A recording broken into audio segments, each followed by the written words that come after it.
Good morning to all. Today I will discuss about the topic the respiratory center, which is taken from the subject anatomy and physiology, and the unit is respiratory system. ये respiratory system की last class है जिसमें हम the respiratory centre के बारे में पढ़ेंगे। Respiratory centres वो सेंटर होता है जो कि पूरी रिस्पिरेशन प्रोसेस को कंट्रोल करके रखता है, यानी जो उसकी डेप्थ कितनी होनी चाहिए और उसकी डेप्थ के अलावा ब्रीदिंग का रेट क्या होना चाहिए, ये सब चीज़ें हमारा रिस्पिरेटरी सेंटर से डिसाइड होता है।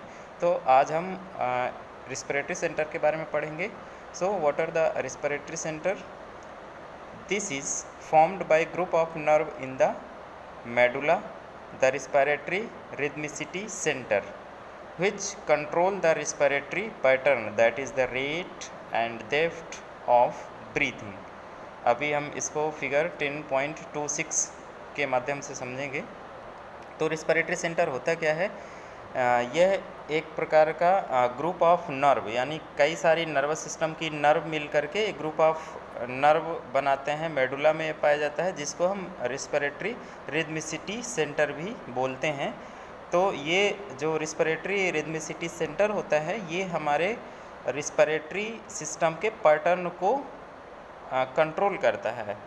दैट इज़ इसमें से क्या क्या हो सकते हैं, जैसे कि रिस्पिरेशन का जो रेट होता है कि कितने रेट में होना है, and depth of the breathing, और उसकी डेप्थ को भी, डेप्थ मतलब गहराई, तो ये ब्रीदिंग की गहराई को भी ये हमारे कंट्रोल करते हैं। तो जो रिस्पिरेटरी रिदमिसिटी सेंटर्स होते हैं ये वेरियस फैक्टर्स में अफेक्ट होकर के वेरियस टाइप की एक्टिविटी इन्वॉल्व करते हैं। जैसे सपोज दैट कि अगर हम तेज़ी से दौड़ करके किसी जगह से आएंगे तो हमारा रिस्पिरेशन रेट बढ़ जाता है, बिकॉज ऑफ हमारे जो ऑक्सीजन की डिमांड बॉडी में बढ़ जाती है, इसीलिए ये जो रिस्पिरेशंस होता है वो चेंज हो जाता है। इसके अलावा जब हम कोई हैवी वर्क करते हैं उस समय भी रिस्पिरेशन रेट चेंज हो जाता है। साथ में कोई सीवियर अगर इन्फेक्शंस होगा तो उस समय में भी हमारा रिस्पिरेटरी सेंटर्स चेंज हो जाता है।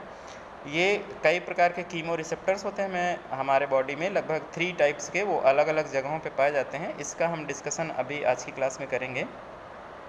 वो कीमो रिसेप्टर्स क्या होते हैं कि हमारे जो रिस्पिरेटरी सेंटर्स को स्टिमुलेट करते हैं, जिसकी वजह से डेप्थ और ब्रीदिंग ये दोनों के दोनों रिस्पिरेटरी सेंटर से कंट्रोल होती हैं।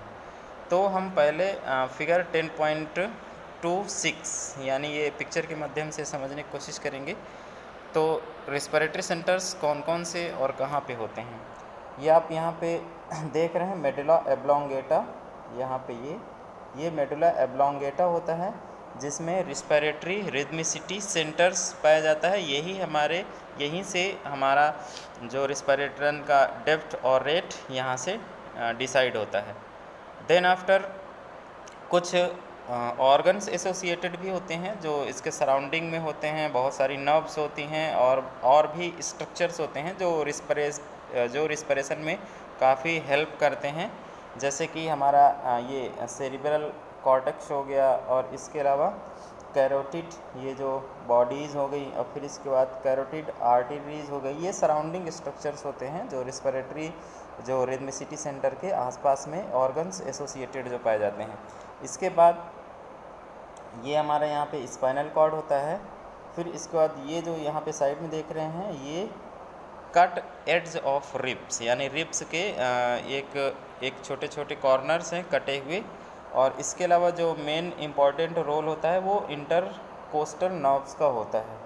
यहाँ पे ये देखिए, ये इंटरकोस्टल नर्व्स हैं टू इंटरकोस्टल मसल्स, यानी ये इंटरकोस्टल मसल्स पे सप्लाई करती हैं बीच बीच में। ये इंटरकोस्टल मसल्स होते हैं जो ब्रीदिंग में बहुत हेल्प करते हैं। देन आफ्टर यहाँ पे ये देख रहे हैं इंटरकोस्टल मसल्स भी दी हुई हैं। इसके बाद phrenic nerve to the diaphragm, ये जो डायफ्राम जो कंट्रोल होता है हमारे फ्रेनिक नर्व से होता है। तो फ्रेनिक नर्व, जैसे मैंने पहले भी बताया था कि ये जो डायफ्राम होता है वो रिस्पिरेशन में हेल्प करता है। तो डायफ्राम का हम इंस्पिरेशन और एक्सपायरेशन में पोजीशंस भी दूसरी या तीसरी क्लास में हमने इसको बताया था। तो ये डायफ्राम हो गया, इंटरकोस्टल मसल्स हो गई, और इंटरकोस्टल मसल्स में जो सप्लाई होने वाली जो इंटरकोस्टल नर्व्स होती हैं, ये सब मिल करके हमारे रिस्पिरेटरी सेंटर में यानी रिस्पिरेशन प्रोसेस में बहुत हेल्प करते हैं। अब हम डिस्कस करेंगे कीमो रिसेप्टर्स कौन कौन से होते हैं और कहाँ कहाँ पे पाए जाते हैं। तो कुछ कीमो रिसेप्टर्स मेनली 3 टाइप्स के होते हैं। तो ये जो कीमो रिसेप्टर्स होते हैं वो डिफरेंट जगह पे पाए जाते हैं और डिफरेंट इनका फंक्शन भी होता है। तो chemo receptors these are receptors that respond to changes in the partial pressure of the oxygen and carbon dioxide in the blood and cerebrospinal fluid. They are located centrally and peripherally. Chemo receptors एक वो जो central में भी कुछ chemo receptors पाए जाते हैं, peripheral में भी पाए जाते हैं। ये ज़्यादातर हमारे ब्लड जो वेसल्स होती हैं, वेसल्स के अंदर कीमो रिसेप्टर्स पाए जाते हैं। और ये जो कीमो रिसेप्टर्स होते हैं तो ये हमारे partial pressure of oxygen and carbon dioxide को ये डिटेक्ट करते हैं। ऑल्सो ये सेरिब्रोस्पाइनल फ्लूइड में भी पाए जाते हैं। तो ये कीमो रिसेप्टर्स क्या होते हैं, जैसे कि सपोज दैट कार्बन डाइऑक्साइड उसकी अगर पार्शियल प्रेशर जब हमारे ब्लड में बढ़ने लगता है तो कीमो रिसेप्टर्स उनको डिटेक्ट करके और ये मैसेज तुरंत हमारे रिस्पिरेटरी सेंटर में भेजते हैं, जिसकी वजह से जो ब्रीदिंग का रेट और डेप्थ बढ़ जाता है, जिसकी वजह से ये वापस से नॉर्मल हो जाते हैं, सामान्य हो जाते हैं। देन आफ्टर ये कहाँ कहाँ पे लोकेटेड हो सकते हैं, ये सेंट्रली में भी हो सकते हैं और पेरिफेरली भी हो सकते हैं। जैसे कि अभी एक एग्जांपल मैंने बताया भी था, जैसे हम हार्ड वर्क कोई करते हैं, जैसे ज़्यादा काम करने लगेंगे तो उस समय ऑक्सीजन ज़्यादा यूज हो जाती है बॉडी में। तो ऑक्सीजन ज़्यादा यूज हो जाती है तो कार्बन डाइऑक्साइड की मात्रा क्या होगी कि बढ़ जाएगी ब्लड में। जैसे ही बढ़ जाएगी तो फिर जो कीमो रिसेप्टर्स होते हैं वो मैसेज भेजेंगे हमारे रिस्पिरेटरी सेंटर पे, और जो रिस्पिरेटरी सेंटर्स होते हैं वो तुम्हारे रेट और डेप्थ में चेंजेस कर देता है, जिसकी वजह से क्या होता है कि हमारा ब्रीदिंग का रेट भी बढ़ जाता है और डेप्थ भी बढ़ जाती है। यानी जो सांस लेने की गहराई है वो ज़ोर ज़ोर से सांस लेने लगते हैं और जल्दी जल्दी लेने लगते हैं। तो ये हमारे कीमो रिसेप्टर्स का बहुत इंपॉर्टेंट रोल होता है।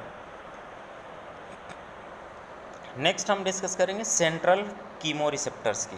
तो central chemo receptors located on the surface of the medulla oblongata and are bathed in cerebrospinal fluid. जो सेंट्रल कीमो रिसेप्टर्स होते हैं तो जो इनकी लोकेशन होती है मेडुला एब्लोंगेटा के सरफेसेस में पाए जाते हैं, यानी सरफेस मतलब ऊपरी हिस्से में मेडुला एब्लोंगेटा के पाए जाते हैं, और ये सेरिब्रोस्पाइनल फ्लूइड में डूबे हुए होते हैं जो ये सेंट्रल कीमो रिसेप्टर्स होते हैं। व्हेन आर्टेरियल PCO2 यानी पार्शियल कार्बन डाइऑक्साइड राइजेस, जिसको हाइपर कैप्निया भी बोलते हैं, तो जब ये CO2 का लेवल आर्टरी में जब बढ़ने लगता है, इवन स्लाइटली यानी थोड़ा सा भी जब बढ़ता है, तो the central chemo receptor respond by stimulating the respiratory centre, increasing ventilation of the lungs and reducing arterial PCO2। It means कि जब कार्बन डाइऑक्साइड लगातार आर्टरी में बढ़ने लगती है, आर्टरीज और वेंस, आपको पता होगा वेंस में डीऑक्सीजनेटेड ब्लड होता है और आर्टरीज जो होती हैं उसमें ऑक्सीजनेटेड ब्लड होता है। तो आर्टरीज में जब कार्बन डाइऑक्साइड की मात्रा बढ़ने लगती है तो उसको मेडिकल टर्म में हाइपर कैप्निया बोलते हैं, जिसमें हम कार्बन डाइऑक्साइड लगातार बढ़ती रहेगी, तो या फिर थोड़ी सी बढ़े या फिर ज़्यादा बढ़ जाए, उस कंडीशन में क्या होता है कि जो सेंट्रल कीमो रिसेप्टर्स होते हैं वो हमारे रिस्पिरेटरी सेंटर को स्टिमुलेट कर देते हैं, जिसकी वजह से हमारा जो वेंटिलेशन ऑफ द लंग्स बढ़ जाता है। वेंटिलेशन ऑफ द लंग्स बढ़ने का मतलब जो हमारा रिस्पिरेशन रेट होगा वो बढ़ जाएगा, डेप्थ होगी वो भी बढ़ जाएगी। तो जैसे ही हमारा लंग्स का जो हमारा वेंटिलेशन होगा वो बढ़ेगा, तो उस समय पे क्या होगा, हमारा आर्टेरियल जो CO2 लेवल था वो डाउन होने लगता है। बिकॉज ऑफ जो गैस एक्सचेंज होती है तो गैस एक्सचेंज की प्रोसेस वो थोड़ा सा तेज़ हो जाती है, बिकॉज ऑफ रेट और डेप्थ दोनों में चेंजेस आते हैं।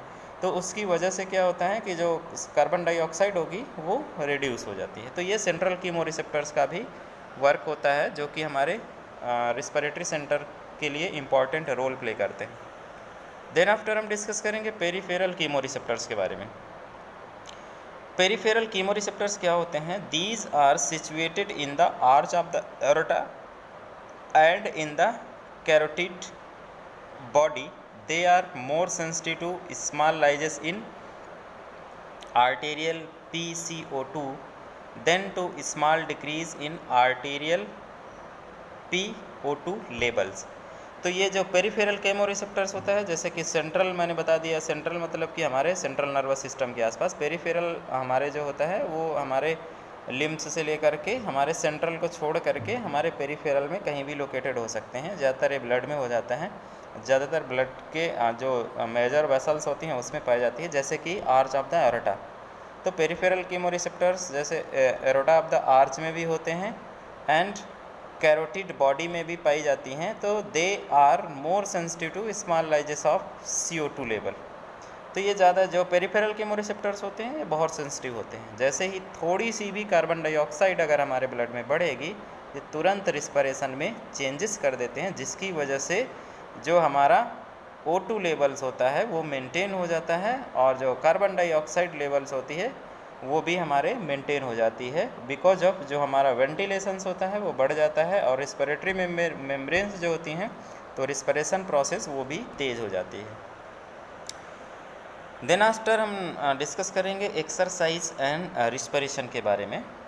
तो अब हम एक्सरसाइज का रिस्पिरेशन से क्या लेना देना है या उससे क्या संबंध है, कैसे हैं, उसके बारे में हम डिस्कस करेंगे। Physical exercise increase both the rate and depth of respiration to supply the increase oxygen requirement of the exercising muscles. इसका एग्जांपल मैं 2 बार अभी आज की क्लास में ही दे चुका हूँ। इसका मतलब कि आप हैवी वर्क करो या फिर आप कोई हैवी एक्सरसाइज करेंगे तो उस समय पे ऑक्सीजन की रिक्वायरमेंट बॉडी में बढ़ जाती है। जो भी हमारी मसल्स होती हैं वो कंटिन्यूसली ऑक्सीजन का यूज़ कर लेती हैं, जिसकी वजह से कार्बन डाइऑक्साइड क्या होती है, इंक्रीज़ होने लगती है। तो एक्सरसाइज हमारे रेट एंड डेप्थ बोथ, यानी रेट एंड डेप्थ दोनों को ये इंक्रीज़ कर देता है। तो जैसे ही हम हैवी एक्सरसाइज करेंगे तो उस हैवी एक्सरसाइज में हमारा both rate and depth of respiration changes होते हैं। तो आज की क्लास में सिर्फ इतना ही पढ़ेंगे। अभी तक हम लोगों ने रिस्पिरेटरी सिस्टम के नोज से लेकर के लंग्स के इंटरनल जितना भी फंक्शंस होता है, इवन हमारे रिस्पिरेटरी सेंटर तक जो हमारा रिस्पिरेटरी सिस्टम था उसका हमने सब कुछ डिस्कशन कर लिया है। आज की ये लास्ट क्लास थी, कल से नया यूनिट स्टार्ट होगा। तो अभी तक जो हमने रिस्पिरेटरी सेंटर में जो रिस्पिरेटरी सिस्टम में पढ़ा है उसको एक बार हम फिर से रिवाइज़ कर देते हैं कि क्या क्या ऑर्गन्स होते हैं और क्या क्या इन्वॉल्व होते हैं रिस्पिरेटरी सेंटर में।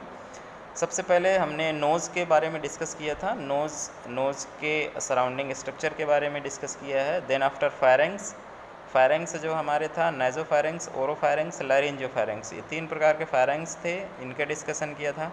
फिर इसके बाद लैरिंग्स जो यहाँ पे पाया जाता है, जिसको वॉइस बॉक्स भी कहते हैं, इसके फंक्शन, स्ट्रक्चर, इसके बारे में पूरा डिस्कस किया है। फिर इसके बाद जो हमारा ट्रैकिया होता है, विंड पाइप, इसके बारे में डिस्कशन किया है। फिर इसके बाद मेन ब्रोंकस जो लेफ़्ट और राइट जो लंग्स में एयर की सप्लाई करते हैं उसके बारे में डिस्कस किया है। Then after bronchioles, bronchi and bronchioles के बारे में पढ़ा था। फिर टर्मिनल बॉटम्स और सबसे लास्ट में एल्वोलाई और रिस्पिरेटरी जो ट्रैक्ट्स होते हैं पूरे, इसके बारे में डिस्कस किया है लंग्स में।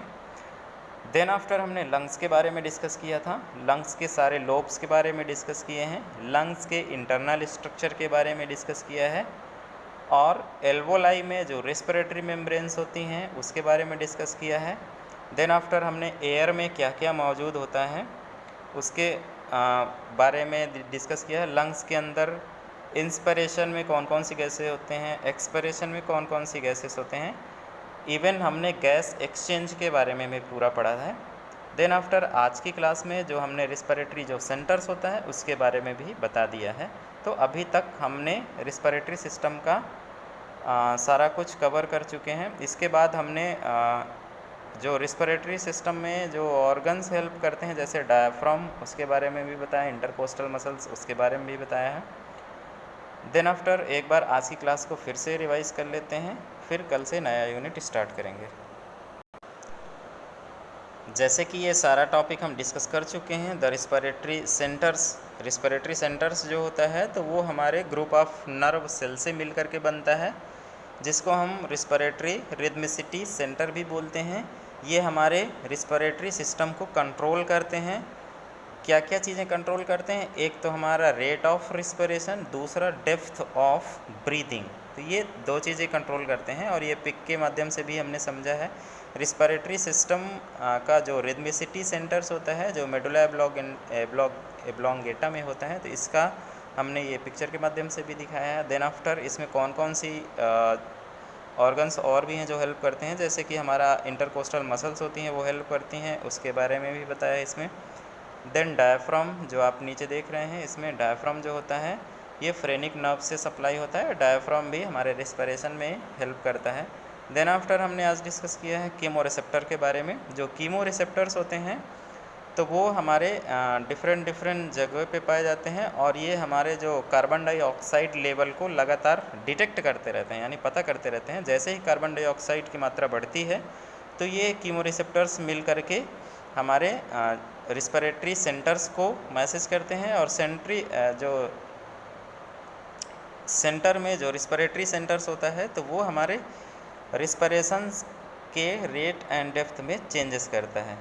ये कहाँ कहाँ पे हो सकते हैं? सेंट्रली में भी हो सकते हैं और पेरिफेरली भी हो सकते हैं। जो सेंट्रली कीमो रिसेप्टर्स होते हैं वो मेडुला एब्लोंगेटा के सरफेस में पाए जाते हैं और ये सेरिब्रो स्पाइनल फ्लूइड में डूबे हुए होते हैं।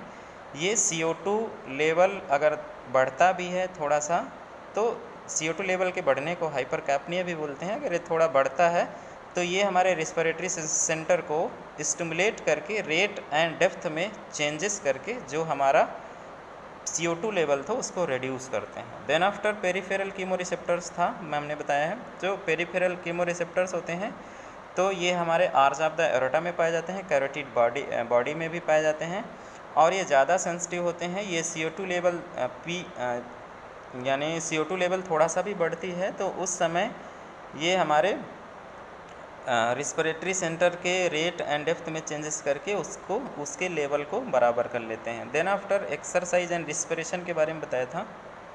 तो एक्सरसाइज करते समय मैंने बताया था कि ऑक्सीजन की डिमांड बढ़ती है, जिसकी वजह से कार्बन डाइऑक्साइड बॉडी में बढ़ने लगती है।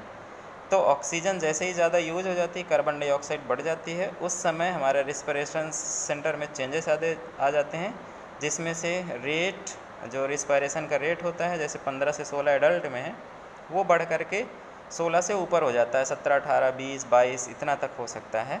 फिर इसके बाद हमारा डेप्थ में भी चेंजेस होते हैं। डेप्थ मतलब कि जो सांस लेने की गहराई होती है उसमें भी बदलाव आ जाते हैं। सो आज की क्लास में इतना ही डिस्कस करेंगे। So thank you.